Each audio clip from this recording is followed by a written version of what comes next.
Kim Jong-un nació el 8 de enero de 1984, aunque durante años el régimen que él mismo lidera ha oscurecido incluso este dato tan básico. Algunas fuentes apuntan a 1983 o incluso a 1982, y la confusión no es accidental. En Corea del Norte la ambigüedad es una herramienta de poder. Lo que sí sabemos con certeza es que nació en Pyongyang, la capital del país más hermético del planeta, y que desde el primer día de su vida estuvo destinado a heredar uno de los sistemas políticos más brutales que el mundo ha conocido en la era moderna. Su padre era Kim Jong-il, el entonces heredero del poder absoluto en Corea del Norte, y su madre era Ko Young-hui, una bailarina de origen japonés que se convertiría en la favorita del líder y que murió de cáncer en 2004. Kim Jong-un fue el tercer hijo de esta relación, y durante muchos años ni siquiera se sabía con certeza que existía. En un país donde la familia gobernante es tratada casi como una deidad viviente, incluso los detalles más simples de la vida cotidiana del clan Kim son secretos de Estado. Para entender a Kim Jong-un hay que entender primero el mundo que lo creó, y ese mundo tiene un nombre: la República Popular Democrática de Corea, conocida en el resto del planeta simplemente como Corea del Norte. Un país que nació de la tragedia, creció bajo el terror y se consolidó como una de las dictaduras más totalitarias de las que existe registro histórico. La historia de Corea del Norte comienza como tantas otras historias del siglo XX, con el colonialismo y la guerra. La península de Corea había sido ocupada por Japón desde 1910, en una dominación brutal que duró hasta el final de la Segunda Guerra Mundial en 1945. Durante esos 35 años, los japoneses intentaron borrar la identidad coreana, prohibieron el idioma, cambiaron los nombres de las personas y explotaron los recursos del país. Cuando Japón se rindió ante los aliados en agosto de 1945, Corea quedó liberada, pero también completamente dividida. Las potencias vencedoras de la guerra, Estados Unidos y la Unión Soviética, acordaron dividir la península a lo largo del paralelo 38, una línea trazada sobre un mapa sin consultar a un solo coreano. Al norte quedarían bajo la órbita soviética y al sur bajo la estadounidense. Lo que en principio iba a ser una división temporal para organizar la rendición de las tropas japonesas se convirtió en una fractura permanente que dura hasta el día de hoy. En el norte, los soviéticos instalaron a un joven guerrillero comunista que había combatido contra los japoneses en Manchuria. Se llamaba Kim Il-sung y tenía 33 años cuando llegó al poder.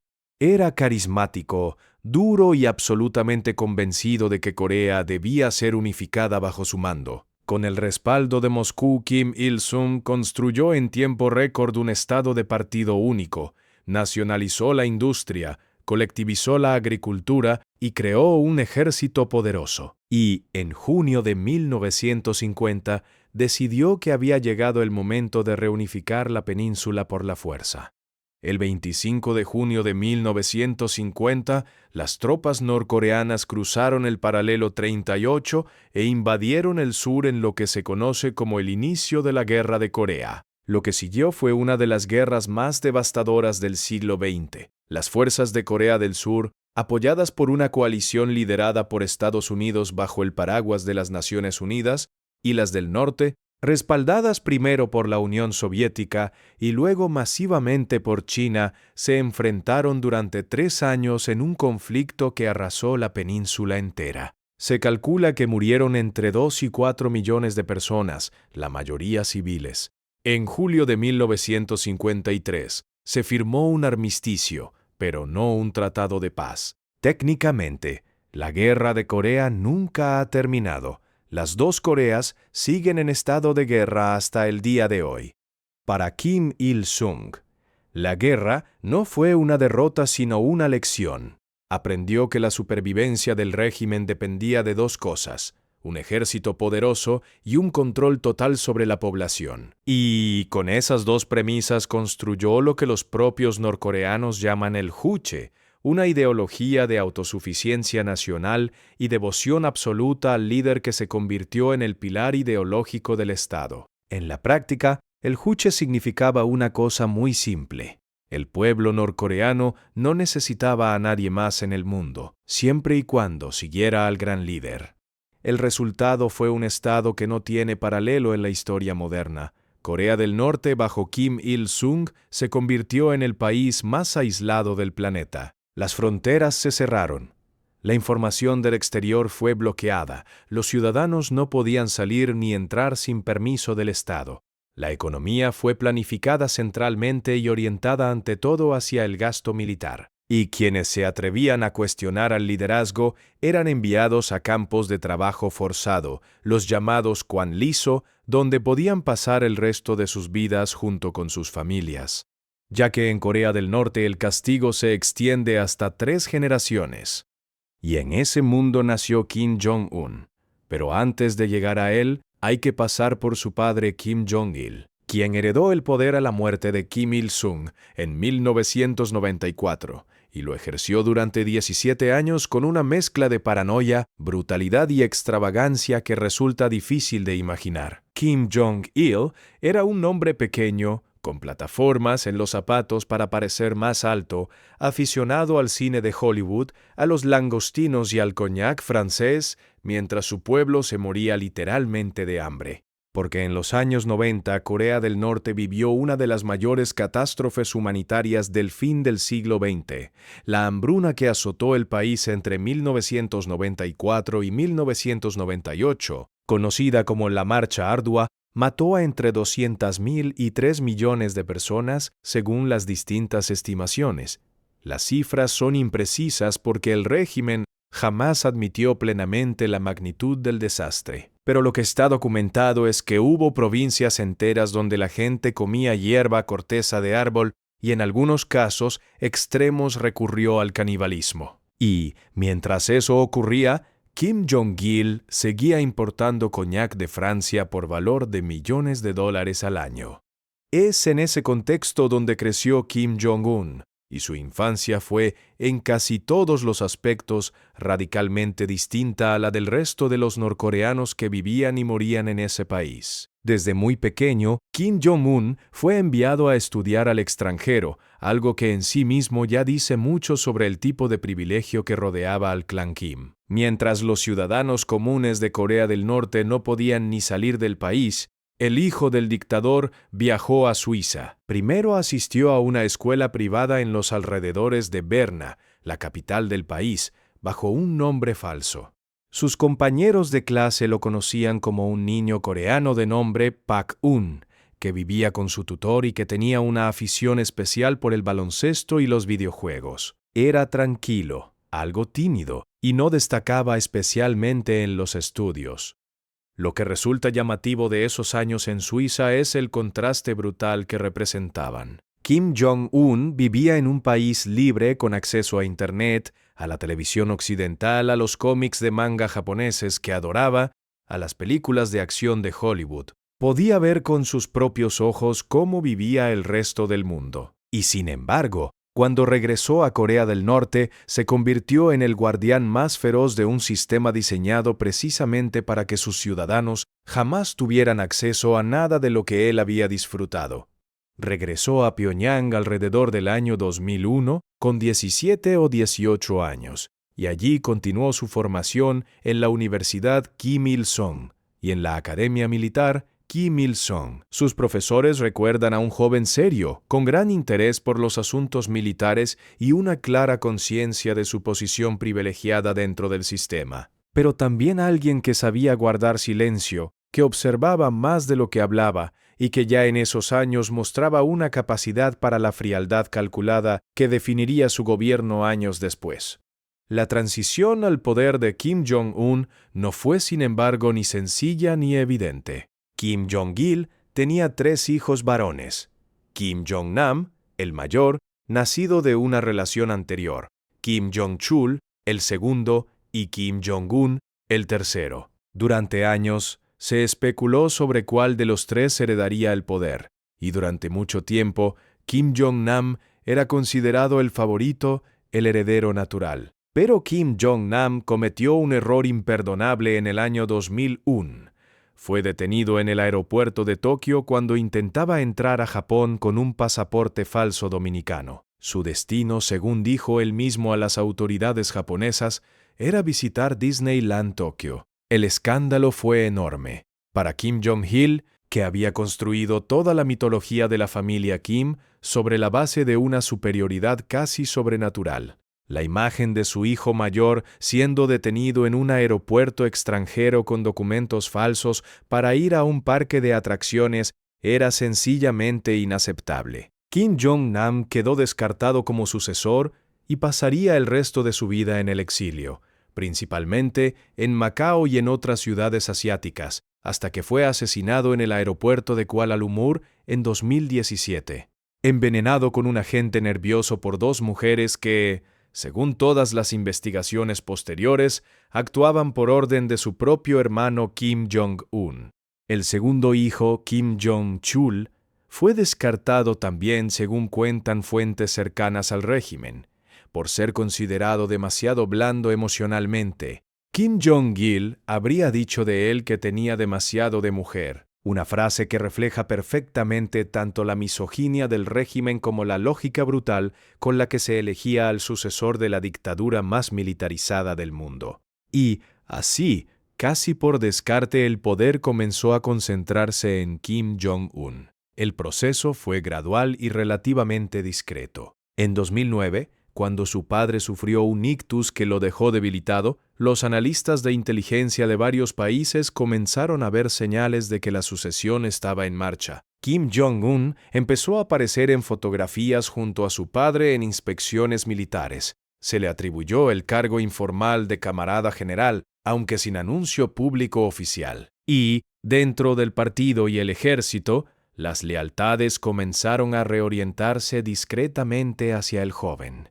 El momento oficial llegó en septiembre de 2010, durante la conferencia del Partido de los Trabajadores de Corea, la primera en 30 años. Kim Jong-un fue presentado públicamente como el heredero designado y nombrado vicepresidente de la Comisión Militar Central y miembro del Comité Central del partido. Tenía 26 años y prácticamente nadie fuera de Corea del Norte sabía nada de él. El mundo entero se apresuró a buscar fotografías, datos biográficos, cualquier pista sobre quién era ese joven con un corte de pelo peculiar que iba a heredar el arsenal nuclear de su país.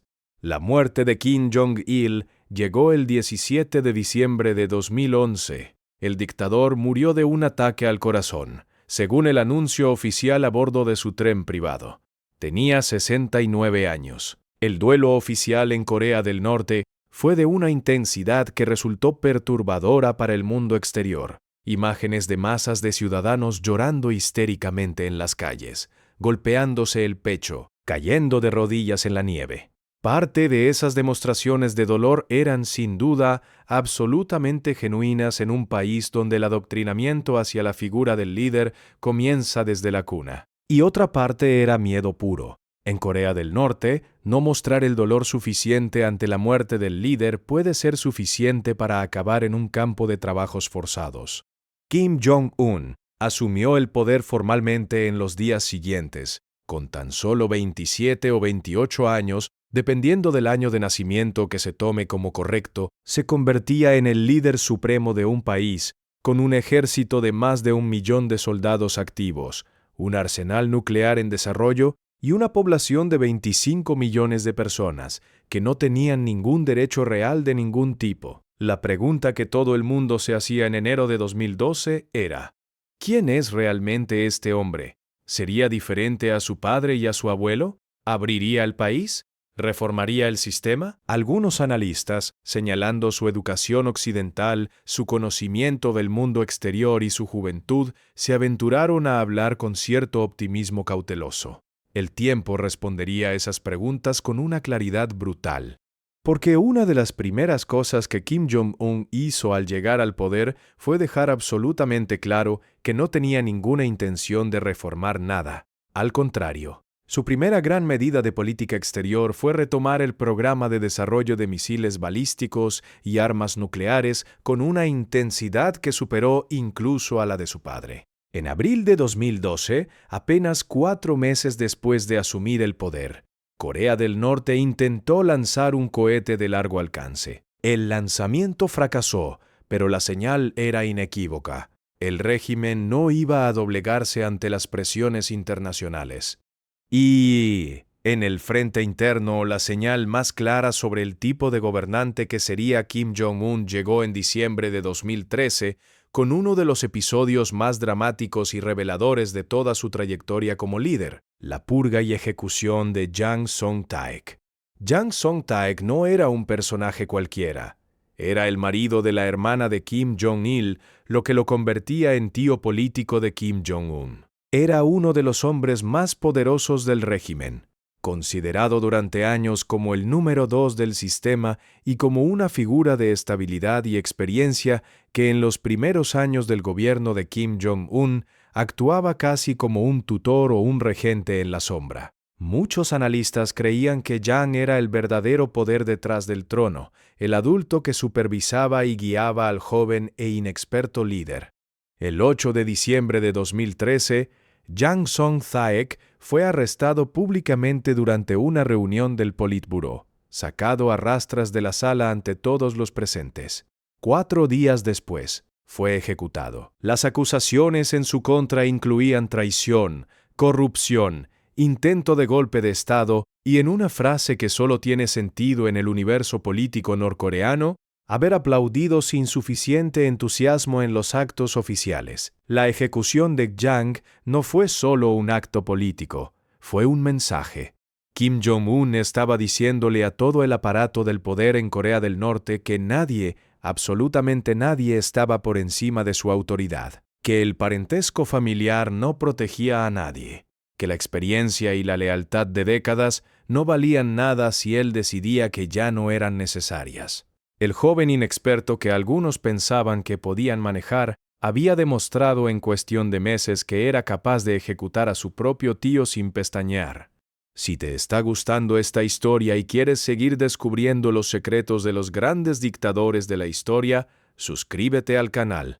Cada semana traemos historias como esta que no encontrarás en ningún otro lugar. La brutalidad con la que Kim Jong-un consolidó su poder en los primeros años de gobierno fue sistemática y metódica. Entre 2012 y 2016, se estima que fueron ejecutados varios cientos de altos funcionarios del partido, el ejército y el aparato de seguridad. Muchos de ellos eran veteranos del régimen de Kim Jong-il, hombres con décadas de experiencia y lealtad demostrada al sistema. Pero Kim Jong-un no quería hombres leales al sistema o a la familia Kim en abstracto. Quería hombres leales a él personalmente y al menor signo de duda o de ambición independiente, los eliminaba. Los métodos de ejecución documentados o denunciados por desertores y fuentes de inteligencia son en muchos casos de una brutalidad extraordinaria. Se habla de ejecuciones con ametralladoras antiaéreas, de oficiales quemados con lanzallamas, de otros ejecutados frente a sus propias familias como advertencia colectiva. No todas estas informaciones han podido ser verificadas de manera independiente, dado el hermetismo del régimen. Pero el patrón de purgas masivas y ejecuciones sumarias está ampliamente documentado y reconocido por organismos como la Comisión de Investigación de las Naciones Unidas sobre los Derechos Humanos en Corea del Norte, que en 2014 publicó un informe demoledor comparando el sistema de campos de concentración norcoreanos con los del régimen nazi en Alemania. Ese informe de las Naciones Unidas fue uno de los documentos más impactantes producidos sobre Corea del Norte en décadas. Basado en testimonios de más de 200 desertores y supervivientes, describió un sistema de crímenes contra la humanidad que incluía el exterminio, el asesinato, la esclavización, la tortura, la violación y la persecución por motivos políticos, religiosos y de género. El informe estimó que en los campos de prisioneros políticos, los llamados Kwanliso, Había entre 80.000 y 120.000 personas detenidas en condiciones que los testimonios describen como de una crueldad extrema.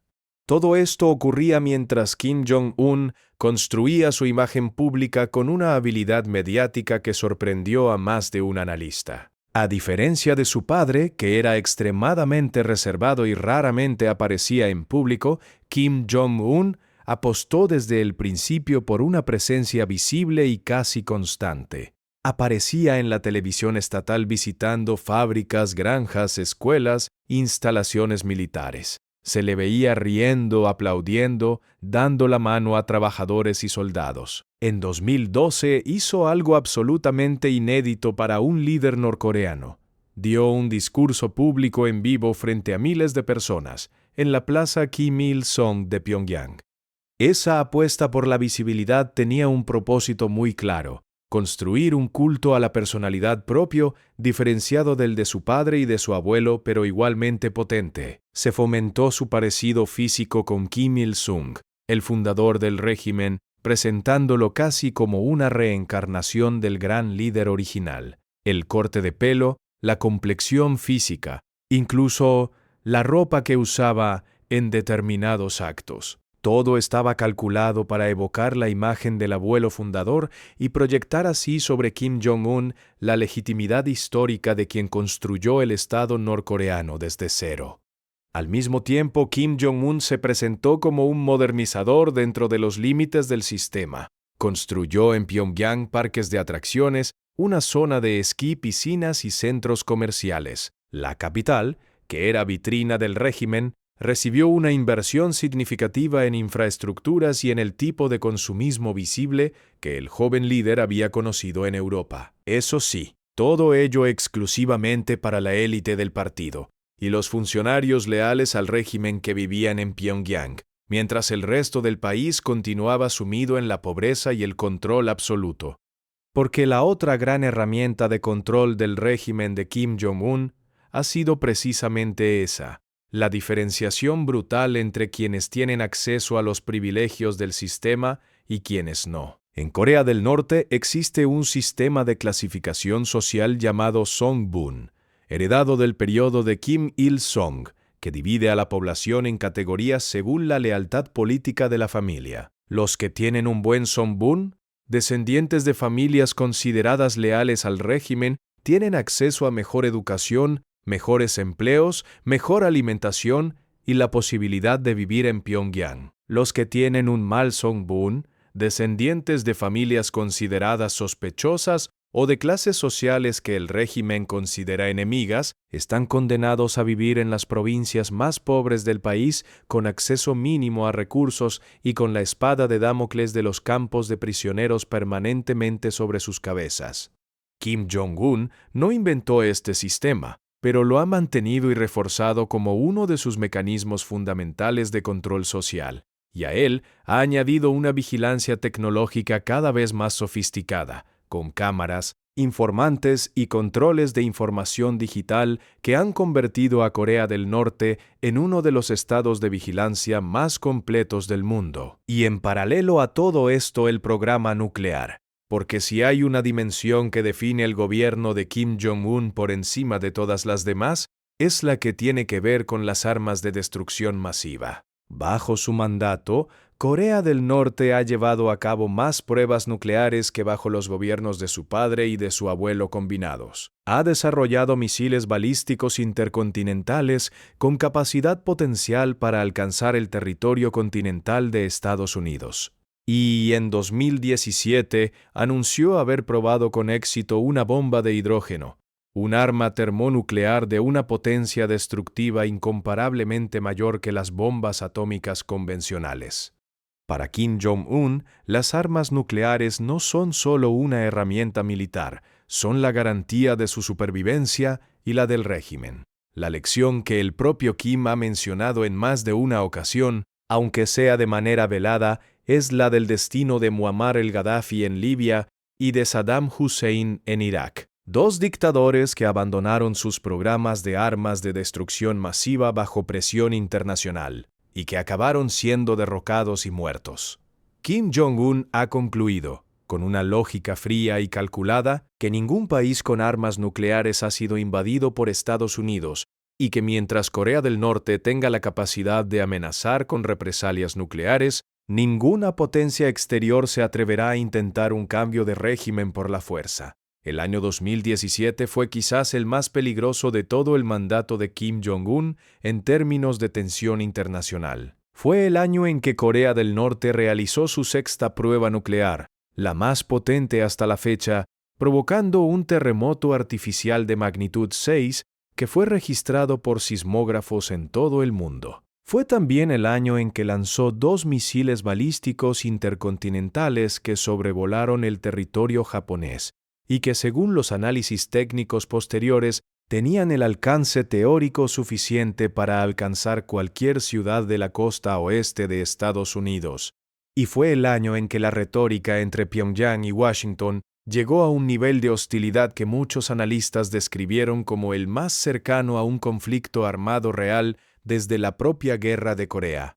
El presidente de Estados Unidos en ese momento era Donald Trump, y el choque de personalidades entre Trump y Kim Jong-un generó uno de los capítulos más insólitos de la diplomacia internacional en décadas. Trump se refería públicamente a Kim como el hombrecito cohete, burlándose de su estatura y de sus lanzamientos de misiles. Kim, por su parte, respondió llamando a Trump un anciano demente y un matón, amenazando con atacar la isla de Guam, territorio estadounidense en el Pacífico, y advirtiendo de que el botón nuclear sobre su escritorio era real y funcionaba. Pero luego algo completamente inesperado ocurrió. Los dos hombres decidieron hablar. Y no solo hablar, sino reunirse en persona. Lo que siguió fue uno de los episodios más espectaculares y desconcertantes de las relaciones internacionales en lo que va del siglo XXI. En febrero de 2018, durante los Juegos Olímpicos de Invierno celebrados en Corea del Sur, apareció una figura que hasta ese momento era prácticamente desconocida fuera de los círculos de inteligencia especializados en Corea del Norte. Kim Yo-jong, la hermana menor de Kim Jong-un, fue enviada como representante personal de su hermano a los Juegos, donde se reunió con el presidente surcoreano Moon Jae-in. Era la primera vez que un miembro de la familia Kim visitaba el sur desde la división de la península. La imagen de Kim Yo-jong sentada en el palco de honor de los Juegos, fría, impasible y vestida de negro, causó una impresión enorme en todo el mundo. Y fue el primer indicio de la importancia creciente que esta mujer tendría en el régimen de su hermano. Pero en ese momento los focos estaban en otra dirección, porque en la primavera de 2018 se anunció algo que pocos días antes habría parecido imposible. Kim Jong-un y Donald Trump iban a reunirse cara a cara. La cumbre tendría lugar en Singapur el 12 de junio de 2018. Y sería el primer encuentro entre un presidente de Estados Unidos en ejercicio y un líder de Corea del Norte desde la fundación del Estado norcoreano. El espectáculo que rodeó la cumbre de Singapur fue difícil de superar. Los dos líderes llegaron con séquitos enormes, con cámaras de todo el mundo siguiendo cada movimiento. Se estrecharon la mano ante las banderas de ambos países, posaron juntos para fotografías, celebraron una cena. Y al final firmaron un documento de una vaguedad asombrosa en el que Corea del Norte se comprometía, en términos muy generales y sin ningún mecanismo de verificación concreto, a trabajar hacia la desnuclearización de la península de Corea.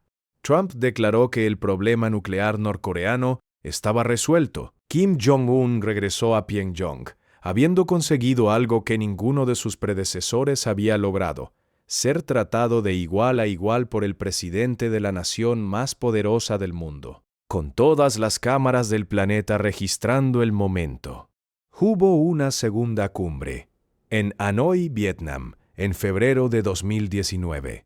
Esta vez, las cosas no salieron tan bien. Las negociaciones se rompieron sin acuerdo porque las posiciones de ambas partes eran fundamentalmente incompatibles. Estados Unidos quería un desmantelamiento completo y verificable del programa nuclear norcoreano antes de levantar las sanciones, mientras que Kim Jong-un quería exactamente lo contrario: que se levantaran primero las sanciones antes de dar ningún paso real en materia de desnuclearización.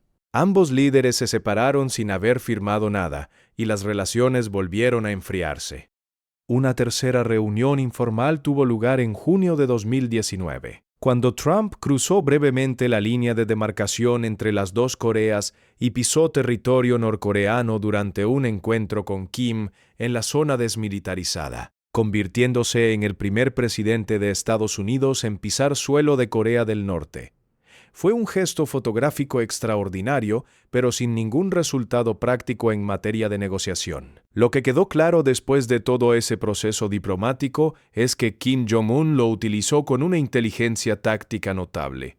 Consiguió la legitimidad internacional que buscaba. Erosionó en parte el régimen de sanciones al demostrar que era un interlocutor con quien se podía negociar, y no cedió absolutamente nada en lo fundamental. El programa nuclear siguió adelante sin interrupción durante todo el periodo de las negociaciones. Cuando la diplomacia dejó de serle útil, simplemente la abandonó. Pero retrocedamos un momento, porque en medio de toda esa agitación diplomática, ocurrió el episodio que mencionamos antes sobre Kim Jong-nam, el hermano mayor de Kim Jong-un, que había sido excluido de la sucesión años atrás. El 13 de febrero de 2017, Kim Jong-nam se encontraba en el Aeropuerto Internacional de Kuala Lumpur, en Malasia, cuando dos mujeres se acercaron a él con el pretexto de hacerle una broma para un programa de televisión. Una de ellas le untó en el rostro una sustancia mientras la otra le tapaba la cara con las manos. Kim Jong-nam murió menos de 2 horas después en el hospital. La sustancia utilizada era el VX, un agente nervioso catalogado como arma de destrucción masiva por las Naciones Unidas, una de las sustancias más letales que existen, para cuya producción y uso se necesitan instalaciones especializadas que solo los estados tienen capacidad de mantener.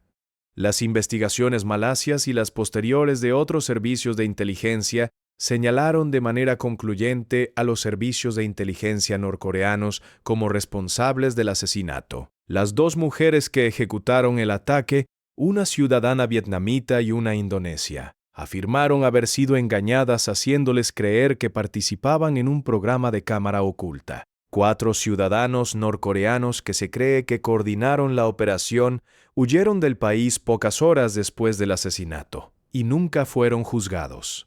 El asesinato de Kim Jong-nam con un arma de destrucción masiva en el aeropuerto de un país tercero amigo fue una señal más de la absoluta impunidad con que Kim Jong-un operaba en el mundo. No hubo consecuencias diplomáticas significativas más allá de la expulsión del embajador norcoreano de Malasia y la ruptura temporal de las relaciones diplomáticas entre ambos países. El mundo condenó el asesinato, y Kim Jong-un siguió gobernando exactamente igual que antes. Ahora bien, para entender completamente el régimen de Kim Jong-un en la segunda mitad de la década de 2010 y en los años 20, es imprescindible hablar de dos figuras clave que han adquirido un peso enorme en el funcionamiento real del poder en Pyongyang. La primera es Kim Yo-jong, la hermana de Kim Jong-un. Si en 2018 el mundo la descubrió como representante de su hermano en los Juegos Olímpicos, en los años siguientes fue acumulando poder a una velocidad que no tiene precedente en la historia de Corea del Norte, donde las mujeres han sido históricamente excluidas de cualquier posición de autoridad real. Kim Yo-jong es vicedirectora del Departamento de Propaganda y Agitación del partido, miembro del Politburó, y según todos los análisis de inteligencia disponibles, la persona más cercana a Kim Jong-un y probablemente la segunda más poderosa del país. Su estilo político es si cabe más agresivo que el de su hermano. Ha emitido declaraciones amenazando con reducir a cenizas instalaciones militares surcoreanas. Ordenó la voladura del edificio de enlace intercoreano en la zona desmilitarizada en junio de 2020, una instalación que había costado años de negociación construir. Y se ha mostrado como una negociadora implacable y sin concesiones en cualquier contacto con el exterior. Algunos analistas han llegado a preguntarse si en determinados momentos de aparente ausencia de Kim Jong-un, que ha habido varios episodios en que el líder ha desaparecido de la escena pública durante semanas, ella ha sido quien ha tomado las decisiones de facto. La segunda figura clave es Choe Ryong-hae, el presidente del Presidium de la Asamblea Popular Suprema, que ejerce formalmente el papel de jefe de Estado, aunque el poder real reside en Kim Jong-un en su calidad de secretario general del partido y presidente de los asuntos de Estado. Choe es un veterano del régimen que ha sobrevivido a varias purgas y que representa la continuidad institucional del sistema. Y hablando de continuidad institucional, hay que detenerse en uno de los aspectos del régimen de Kim Jong-un que menos atención recibe en los medios internacionales, pero que es quizás el más importante para entender su durabilidad: la economía paralela y los mecanismos de financiación del régimen a pesar de las sanciones. Corea del Norte lleva décadas bajo un régimen de sanciones internacionales que se ha ido endureciendo progresivamente. Después de cada prueba nuclear, el Consejo de Seguridad de las Naciones Unidas ha aprobado nuevas restricciones sobre el comercio, las exportaciones y las transferencias financieras del país. Las sanciones actuales son teóricamente de las más severas que existen contra cualquier estado del mundo, y sin embargo, el régimen sobrevive. El programa nuclear avanza. La élite en Pyongyang sigue teniendo acceso a productos de lujo. ¿Cómo es posible? La respuesta tiene varios componentes. El primero y más importante es China. Pekín comparte una frontera de 1.400 kilómetros con Corea del Norte y es, con gran diferencia, su principal socio comercial. China ha votado a favor de varias resoluciones de sanciones en el Consejo de Seguridad, pero en la práctica aplica esas sanciones con una laxitud considerable porque la alternativa, el colapso del régimen norcoreano, es algo que Pekín considera mucho peor que mantener a Kim Jong-un en el poder.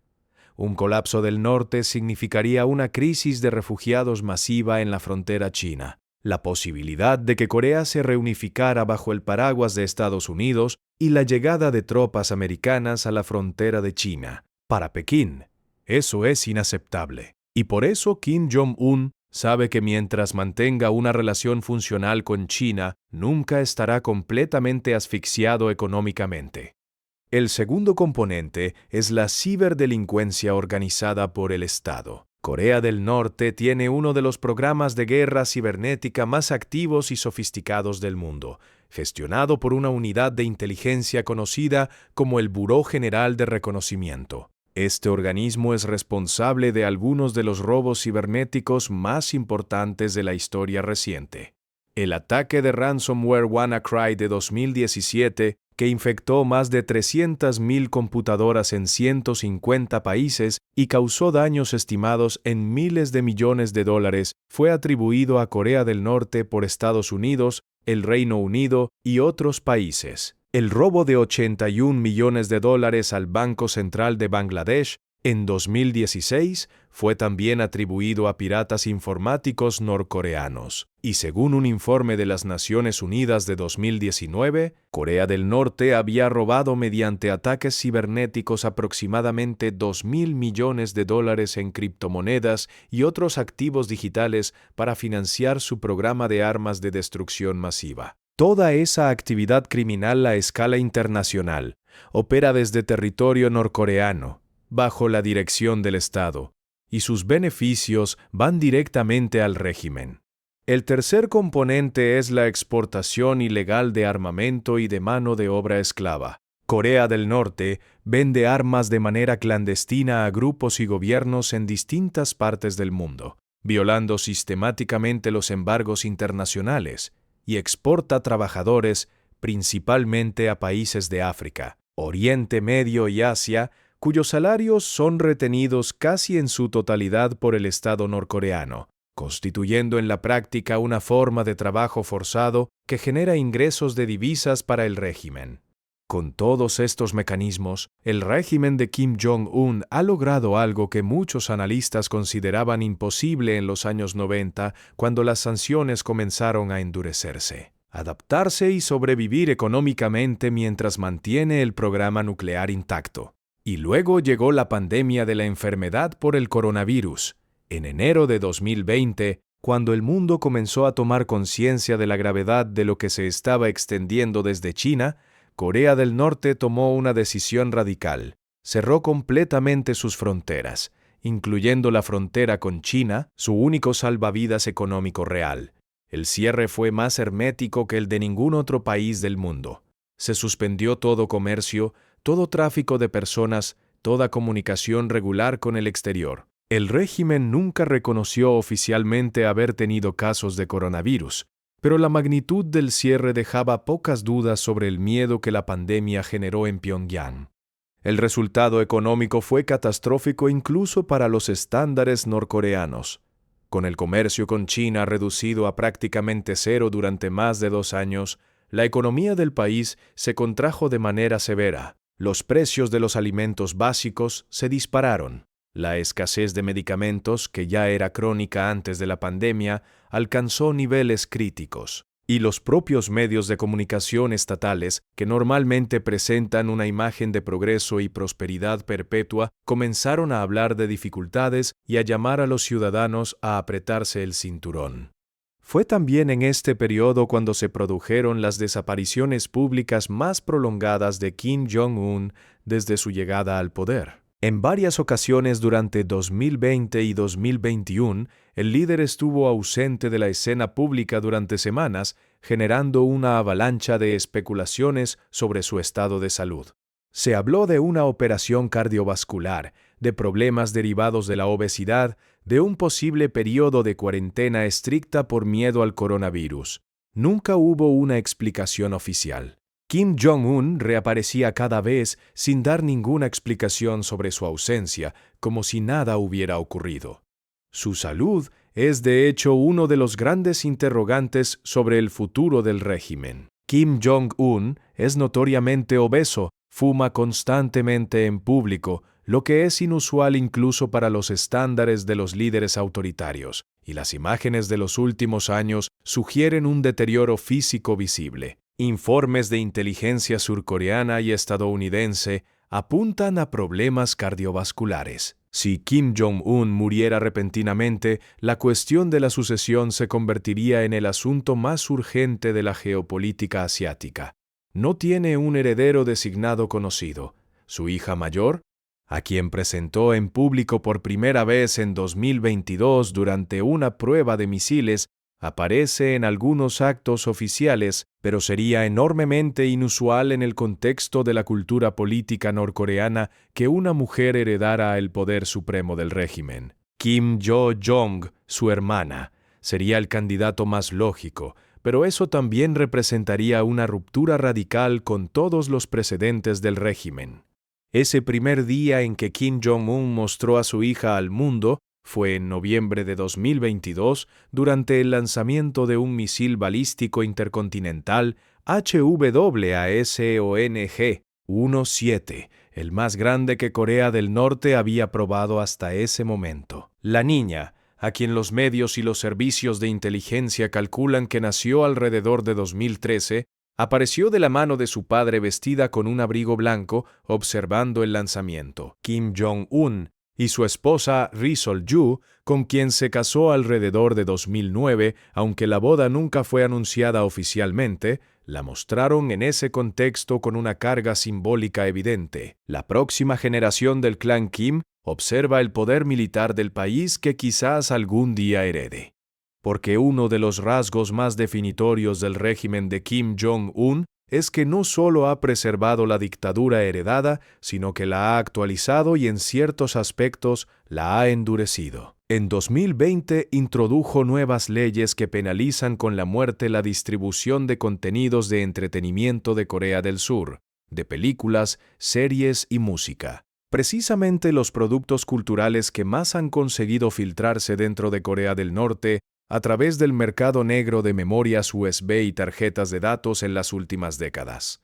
La llamada cultura Hallyu, el fenómeno de popularidad global de la cultura pop surcoreana, era vista por el régimen como una amenaza existencial capaz de erosionar el adoctrinamiento desde dentro, y Kim Jong-un respondió con la pena capital.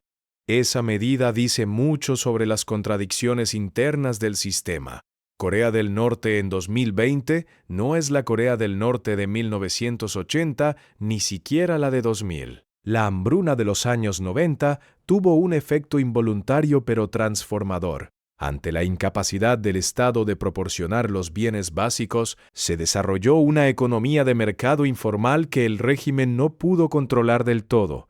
Los mercados populares, llamados Hangmadang, proliferaron en todo el país como mecanismo de supervivencia. Y con el comercio informal llegó el intercambio de información, la exposición a productos culturales del exterior, el acceso clandestino a imágenes de cómo vive el mundo más allá de las fronteras.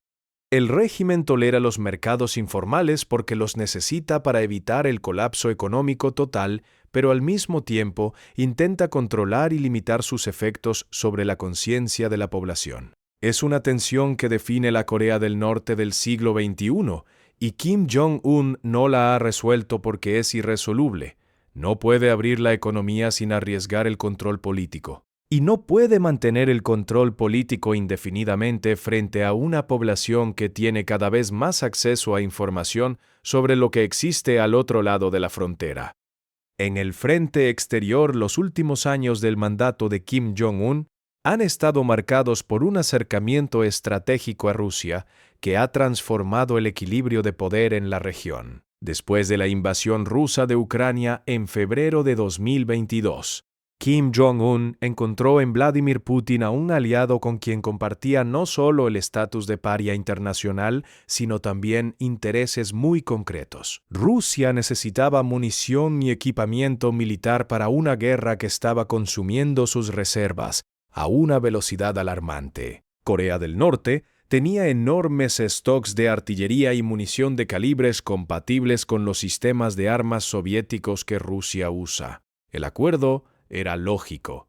Según los servicios de inteligencia surcoreano, estadounidense y europeos, entre 2022 y 2024, Corea del Norte transfirió a Rusia millones de proyectiles de artillería, varios modelos de misiles balísticos de corto alcance y un número significativo de contenedores de munición de distintos tipos. A cambio, según los mismos informes, Rusia proporcionó a Corea del Norte tecnología espacial y de misiles, combustible y otros recursos económicos que ayudaron al régimen a aliviar parcialmente el impacto de las sanciones.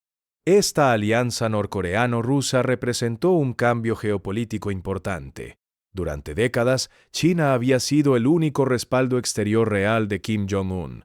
Con Rusia sumándose como socio activo, el régimen norcoreano adquirió un margen de maniobra mayor y redujo su dependencia de Pekín, algo que en el cálculo estratégico de Kim Jong-un seguramente se consideraba beneficioso para no quedar demasiado atado a los intereses chinos. Cuando se hace balance del régimen de Kim Jong-un después de más de una década en el poder, los números son tan difíciles de calcular con precisión como lo son los de cualquier dictadura que opera en el secreto más absoluto, pero las estimaciones disponibles pintan un cuadro sombrío. Los campos de prisioneros políticos continúan funcionando con decenas de miles de personas detenidas en condiciones inhumanas. Las ejecuciones públicas se utilizan regularmente como método de control social y de intimidación. El sistema de vigilancia y control de la información sigue siendo de los más exhaustivos del mundo. Y la distancia en términos de calidad de vida entre Corea del Norte y su vecino del sur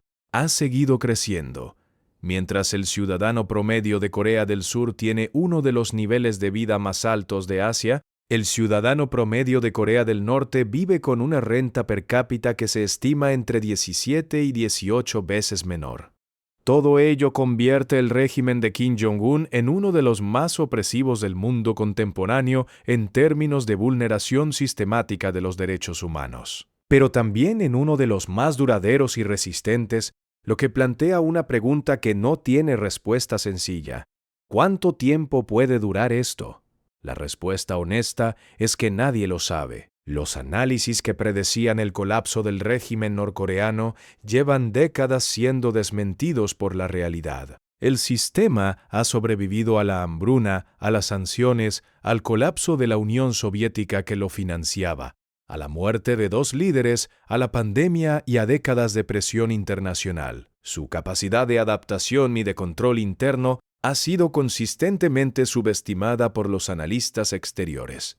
Lo que sí está claro es que Kim Jong-un ha construido un régimen que se apoya en tres pilares que por el momento siguen en pie. El primero es el nuclear. Mientras Corea del Norte tenga armas atómicas, ninguna potencia exterior intentará un cambio de régimen por la fuerza porque el riesgo de una respuesta catastrófica es demasiado alto. El segundo es el chino. Mientras Pekín considere que un Corea del Norte estable bajo Kim Jong-un es preferible a cualquier alternativa, el régimen tendrá el respaldo económico y diplomático mínimo necesario para sobrevivir. Y el tercero es el interno, mientras el aparato de seguridad, el ejército y la élite del partido sigan siendo más leales a Kim Jong-un que a cualquier alternativa posible, no habrá golpe de Estado. La historia, sin embargo, tiene una manera de sorprendernos. Los tres pilares que sostienen el régimen de Kim Jong-un son reales, pero ninguno es eterno. Las armas nucleares no protegen contra el colapso económico interno. El apoyo chino tiene límites que Pekín define según sus propios intereses, y las lealtades dentro del aparato del poder pueden erosionarse cuando el costo de mantenerlas supera el beneficio. Lo que Kim Jong-un ha logrado construir en poco más de una década es una dictadura que supera en hermetismo y en brutalidad sistemática a casi cualquier otro régimen contemporáneo. Un estado donde 25 millones de personas viven en un aislamiento casi total del resto de la humanidad, donde el acceso a la información es un crimen penado con la muerte, donde 3 generaciones de una familia pueden ser enviadas a campos de concentración por una sola infracción política de uno de sus miembros, y donde el líder supremo puede ordenar el asesinato de su propio hermano en el aeropuerto de un país extranjero con un arma de destrucción masiva sin que haya ninguna consecuencia real para él. La historia de Kim Jong-un es, en muchos sentidos, la historia de un sistema que lo creó tanto como la de un hombre que lo heredó y lo perpetuó. Es la historia de cómo un niño que jugaba al baloncesto y veía películas de Hollywood en Suiza se convirtió en el carcelero de 25 millones de personas. Y es también la historia de las decisiones que tomaron otras potencias a lo largo de décadas durante la Guerra Fría y después, que permitieron que este régimen se construyera, se consolidara y llegara hasta donde está hoy. Corea del Norte bajo Kim Jong-un sigue siendo hoy, en todos los sentidos importantes de la palabra, un enigma encerrado dentro de un misterio. Y, mientras ese enigma siga teniendo cabezas nucleares apuntando en varias direcciones, el resto del mundo no tiene más opción que seguir mirando con una mezcla de preocupación, incomprensión y la esperanza, cada vez más tenue, de que algún día las cosas cambien para los 25 millones de personas que viven dentro de él. Si esta historia te ha parecido impactante y quieres seguir conociendo los regímenes más oscuros de la historia contemporánea, suscríbete al canal.